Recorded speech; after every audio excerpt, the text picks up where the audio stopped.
अक्षरा सिंह के इसके जो बारे में पिताजी कैसे हैं, कैसे वो तो कह रहे थे भाई? कि शिवेश मिश्रा फर्नीचर गायक है, लो गायक का बोर्ड लगा लिए तो क्या हो गया, बहुत बड़ा स्टार हो गया, उसके पाकिट में 5 रुपया नहीं रहता, वो हमसे क्या केस लड़ेगा? आपकी औकात मत पूछ रहे थे, इसमें आप क्या कहना देखिए, चाहते हैं? औकात की बात ना करें, चचा जी को प्रणाम है।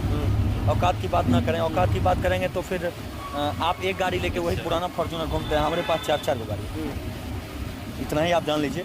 बाकी अगर वो इस चीज़ की बात करते हैं तो आपको बता दें आपकी जानकारी के लिए कि आपकी एक बेटी कमाती है तो आप पूरा परिवार जीते हैं। हमारे घर में मेरे भैया दुबई में अपना बिजनेस खोल के रखे हैं, मालिक हैं, स्टार बिजनेस खोल लीजिएगा जाके गूगल पर, उनके पापा को बोल रहे हैं, और देख लीजिएगा क्या है उसका मालिक कौन है, क्या है नहीं है, वो भी दुबई में, इंडिया में नहीं।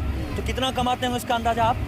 उसके बाद उनका भाई छोटा है जो लोक गायक के नाम से प्रसिद्ध है, 5 रुपया जेब में है कि नहीं है पता नहीं, कि 500 मिलेगा, आप खोजिएगा मिलिएगा, कभी देखिएगा पर्स में। उसके बाद मेरे पापा LIC में DO हैं, मतलब डेवलपमेंट ऑफिसर हैं।